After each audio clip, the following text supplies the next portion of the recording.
Hello friends, मैं अभय प्रताप सिंह। आज हम एमपीपीएससी प्री की जो एग्ज़ाम होती है उसके यूनिट 10 में से एक टॉपिक को कंप्लीट करेंगे। ये है मध्य प्रदेश निर्वाचन आयोग।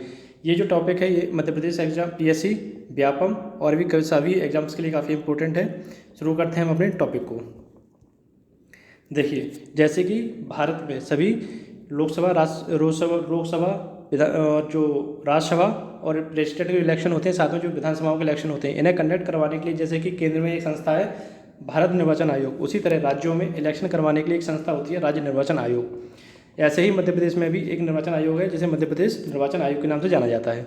जो मध्य प्रदेश राज्य निर्वाचन आयोग है इसे हम पढ़ेंगे, लेकिन सभी निर्वाचन आयोग एक जैसे ही प्रावधानों से बनाया गया है। इसमें कुछ डेटा चेंज हो जाएंगी और जो अनुच्छेद इसमें है वही अनुच्छेद दूसरे स्टेट के लिए भी उसी निर्वाचन आयोग से संबंधित होंगे।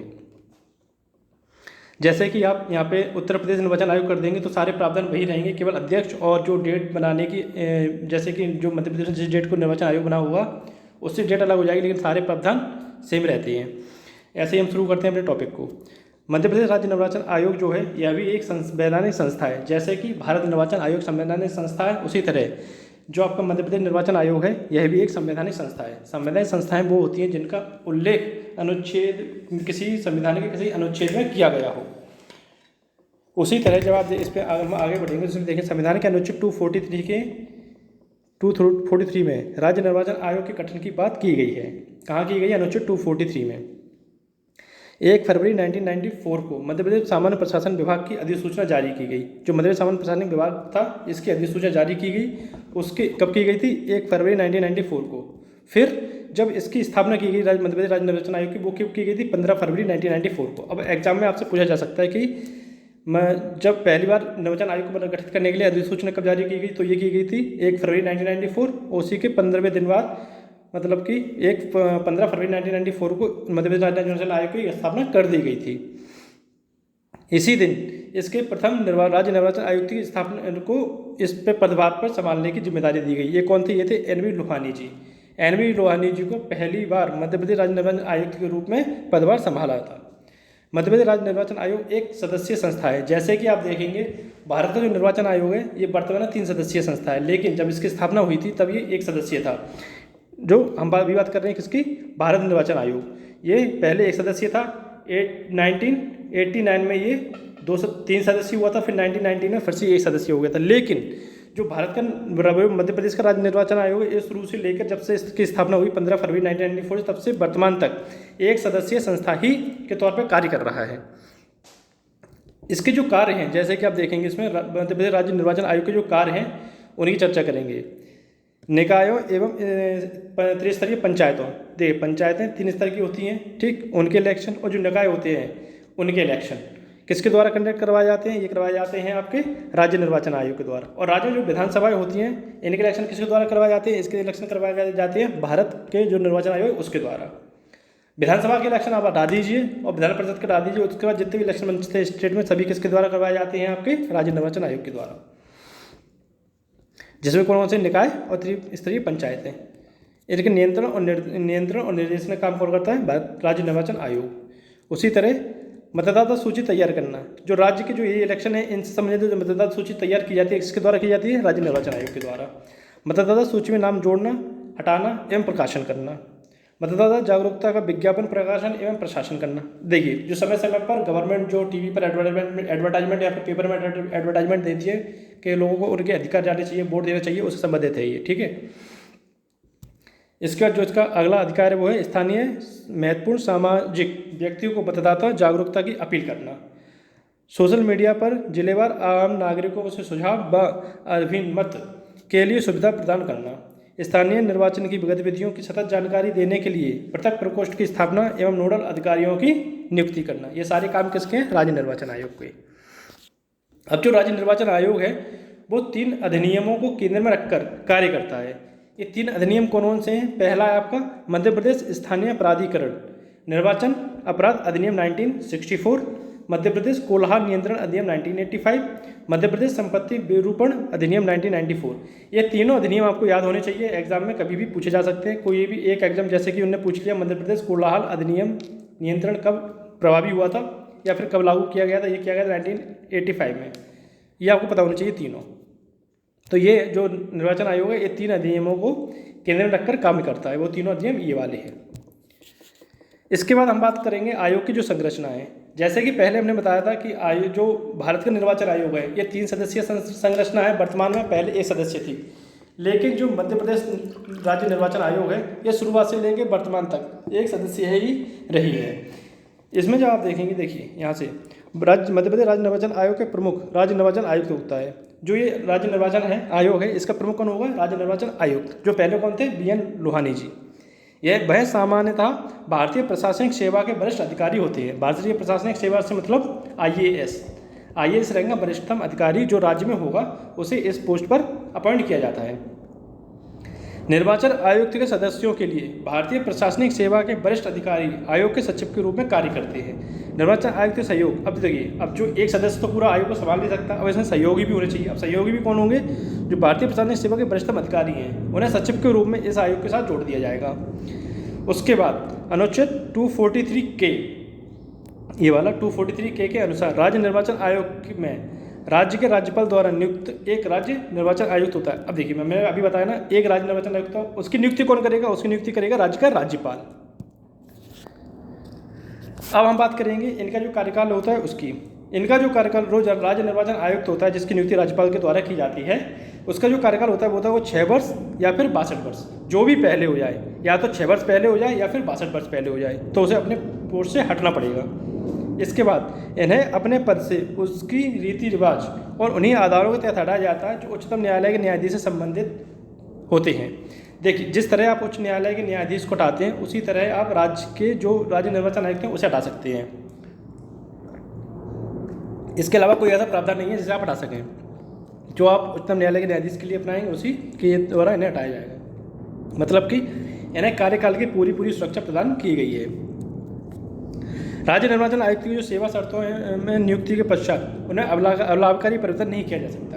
राज्य निर्वाचन आयुक्त के अनुरोध पर राज्य के राज्यपाल उन्हें कर्तव्यों के लिए निर्वहन के लिए आवश्यक कर्मचारी उपलब्ध कराते हैं। देखिए, जैसे कि इनका कार्यकाल होता है 6 वर्ष या फिर 62 वर्ष, पहली चीज़। दूसरी चीज़, जैसे कि आप इनकी एक सैलरी ऑन एवरेज मान के चलिए 2 लाख रुपए, तो एक बार इनकी जब अपॉइंटमेंट हो जाएगी तो आप इनके किसी भी कार्य से संबंधित जो भी इनकी प्रावधान है, जब इनकी अपॉइंटमेंट की गई थी उस टाइम, फिर उसमें आप किसी भी तरह का अलाभकारी परिवर्तन नहीं कर सकते। जैसे कि आप इनकी सैलरी को कम नहीं कर सकते, या फिर आप इनकी जो पोस्ट का जो टेन्योर है, मतलब कार्यकाल है, उसे कम नहीं कर सकते। हाँ, उसे बढ़ा सकते हैं लेकिन कम नहीं कर सकते, जब तक वो व्यक्ति अपनी पोस्ट पर है तब तक।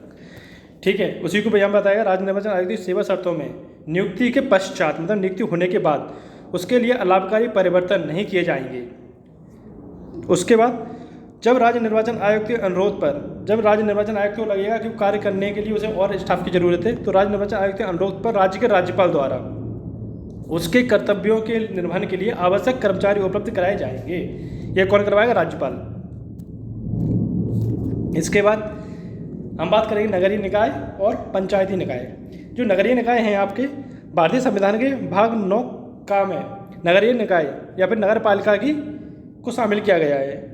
उसके बाद जो अगला प्रावधान है वो है अनुच्छेद 243 से लेके अनुच्छेद 243 तक नगर पालिका से संबंधित है। कौन कौन अनुच्छेद है? 243 से लेकर 243 तक। अनुच्छेद 243 नगर पालिका के निर्वाचन संबंधित है। अनुच्छेद 243 किस संबंधित है? नगर पालिका के निर्वाचन संबंधित है। इसका संपूर्ण दायित्व राज्य निर्वाचन आयोग के पास होता है। अनुच्छेद 243 तक चुनावी मामलों में न्यायालय में के हस्तक्षेप की रोक का उल्लेख किया गया है। अनुच्छेद 240 के तहत चुनावी मामलों में न्यायालय के हस्तक्षेप पर रोक का उल्लेख किया गया है। इसी तरह ये नगर निकाय था। अब है पंचायती निकाय। संविधान के भाग 9 का में पंचायतों का उल्लेख किया गया है। इसके तहत अनुच्छेद 243 से लेकर अनुच्छेद 243 तक के प्रावधान सम्मिलित किए गए हैं। ये अनुच्छेद आपको सभी रटे होने चाहिए, एग्जाम में कई बार पूछे भी जा चुके हैं, और एग्जाम के टाइम पर हम इन सभी अनुच्छेदों को बिल्कुल डिटेल्स में देखेंगे और MCQ भी सॉल्व करेंगे। पंचायतों के चुनाव में का वर्णन अनुच्छेद 243 में किया गया, 243 में, सॉरी, पंचायतों के चुनाव का वर्णन किसमें किया गया? 243 में। चुनावी मामलों में न्यायालय के हस्तक्षेप पर रोक अनुच्छेद 243 के द्वारा प्रावधान्वित की गई है। मतलब न्यायालय जो है वो चुनावों में किसी भी तरह का हस्तक्षेप नहीं कर सकता। अब हम बात करेंगे जो मध्य प्रदेश में अभी तक 1994 से लेकर जितने भी निर्वाचन आयुक्तों की नियुक्ति की गई है उनके बारे में। सबसे पहले जब निर्वाचन आयुक्त बना था 15 फरवरी 1994 को, तब इसके पोस्ट पर किसकी नियुक्ति की गई थी? ये की गई थी आपके श्री एन.वी. लोहानी जी की। इनका कार्यकाल था 16/2/2020 तक, ठीक है। उसके बाद श्री गोपाल शरण शुक्ल, इनका कार्यकाल था 16/2/2000 से लेके 14/8/2006 तक। फिर आते हैं आदित्य विजय सिंह जी, इनका था 2006 से लेकर 2010 तक। अजीत राजादा जी ये चौथे थे, इनका कार्यकाल था 2010 से लेकर 2013 तक। फिर आएंगे श्री आर परशुराम जी 5वें नंबर के थे, इनका 2013 से लेकर 2018 तक। फिर अभी जो वर्तमान में है वो बसंत प्रताप सिंह जी हैं, इनका कार्यकाल जो शुरू हुआ था वो था 1/1/2019 से। देखिए अब इसमें आपको 4-5 चीज़ें याद करने की हैं। पहले कौन थे, वर्तमान में कौन है, पहले का कार्यकाल क्या था, वर्तमान की नियुक्ति कब की गई थी, ठीक ना। वर्तमान नियुक्ति कब हुई थी? 1/1/2019 को। उसी तरह आपको इसमें ज़्यादा नहीं है, 6 लोग हैं अभी तक केवल, तो ज़्यादा आपको वजन नहीं पड़ेगा याद करने में। तो सबसे ज़्यादा कार्यकाल किन किन का था? इन दोनों लोगों का था, और बाकी तो 2-2, 3-3, 4-4 साल के लिए थे। इसके बाद आप देखेंगे अरेंज करने के लिए आपको आ सकता है, इन 4 लोगों के नाम दे दिए जाएंगे तो बोल दिया जाएगा अरेंज कीजिए। तो उसमें आप देख लेंगे सबसे पहले लोहानी जी, शुक्ल जी, विजय सिंह जी, राजादा जी, परशुराम जी और बसंत प्रताप सिंह जी, ये आपके याद हो जाएंगे। उनके कार्यकाल ही पूछे जा सकते हैं और अरेंज करने का फिर आपको ये पूछा जाता है इनमें इन तीनों लोगों के नाम दे दिए जाएंगे, किसी एक का नाम नहीं होगा, वो कोई अलग से दे दिया जाएगा। तो उसमें आपसे पूछ लिया जाएगा इनमें से कौन निर्वाचन आयुक्त नहीं रहे हैं, तो उसे आपको छांटना पड़ेगा, ठीक है। तो इस तरह से क्वेश्चन पूछे जाते हैं आयोग में। ये जो आपका बिल्डिंग देख रहे हैं ये है निर्वाचन भवन, यही निर्वाचन भवन है जहाँ से निर्वाचन आयुक्त है वो यहाँ बैठता है, सारी कार्य करता है। अब हम इस बिल्डिंग से संबंधित या फिर निर्वाचन आयोग से संबंधित कुछ प्रावधानों को देखेंगे। उसमें सबसे पहले क्या है, आयोग का जो मुख्यालय है या फिर मुख्यालय का जो निर्वाचन भवन है ये आपका 58 अरेरा हिल्स भोपाल में। कहाँ पे है इसका मुख्यालय? भोपाल में। निर्वाचन भवन का शिलान्यास तत्कालीन राष्ट्रपति शंकर दयाल शर्मा, तत्कालीन मतलब जिस समय इसका शिलान्यास किया गया था 12 जनवरी 1995 को, तो कौन थे राष्ट्रपति उस टाइम? शंकर दयाल शर्मा जी। इन्होंने इसका शिलान्यास किया था 12 जनवरी 1995। शिलान्यास क्या होता है? जब किसी चीज़ का उद्घाटन किया जाता है, जब वो बनना शुरू होता है उसका, उससे पहले जो पत्थर लगा शिलान्यास किए जाते हैं वो एक तरह से भूमि पूजन। तो जो शिलान्यास था इसके द्वारा किया गया जो राष्ट्रपति थे तत्कालीन राष्ट्रपति शंकर दयाल शर्मा जी के द्वारा कब किया गया? 12 जनवरी 1995 को। अब जब ये भवन बनकर तैयार हुआ तो इसका उद्घाटन जब किया गया था तब कब किया गया? 1 नवंबर 1997 को। देखिए मध्य प्रदेश स्थापना दिवस भी 1 नवंबर को ही मनाया जाता है, और इसका शिलान्यास क्या हुआ था? 1 नवंबर 1997 को। जो इसका उद्घाटन किया था वो किसने किया था? तत्कालीन राज्यपाल मोहम्मद शफी कुरैशी जी ने। ये दोनों आपको नाम याद रखने पड़ेंगे, मोहम्मद शफी कुरैशी जी और शंकर दयाल शर्मा जी। अब जो इसका टैगलाइन है राज्य निर्वाचन आयोग मध्य प्रदेश से, जो उसका जो टैगलाइन है वो है हर वोट कीमती, हर निकाय महत्वपूर्ण।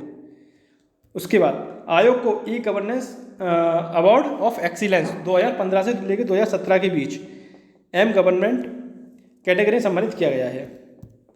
ये इसके महत्वपूर्ण कुछ प्रावधान है। इसके बाद मान्यता प्राप्त राजनीतिक दलों के को प्रारूप प्रशासन एवं अंतिम प्रशासन के पश्चात अर्थात 2 फोटोयुक्त मतदाता सूची उपलब्ध कराई जाती हैं। फोटोयुक्त मतदाता सूची तैयार करने का दायित्व कलेक्टर एवं जिला निर्वाचन अधिकारी द्वारा किया जाता है। अब जो कलेक्टर होता है वही जिला निर्वाचन अधिकारी की भूमिका भी निभाता है, या फिर स्थानीय निर्वाचन, ठीक ना। यही लाइन यहाँ पे लिखी गई है कि जो कलेक्टर होगा वही जिला निर्वाचन अधिकारी के रूप में कार्य करेगा। मतदाता सूची संपादन का कार्य रजिस्ट्रीकरण अधिकारियों द्वारा किया जाता है। ये हमारा निर्वाचन आयोग था। उम्मीद करता हूँ कि अच्छा समझ में आया होगा। आगे जाके हम इसके MCQ भी सॉल्व करेंगे और जिससे जो करंट में जो टॉपिक होंगे उन्हें भी कवर करेंगे। तब तक के लिए हमारे चैनल को सब्सक्राइब करें, लाइक करें, शेयर करें। थैंक यू, जय हिंद। अगले वीडियो तक जुड़े रहें। धन्यवाद।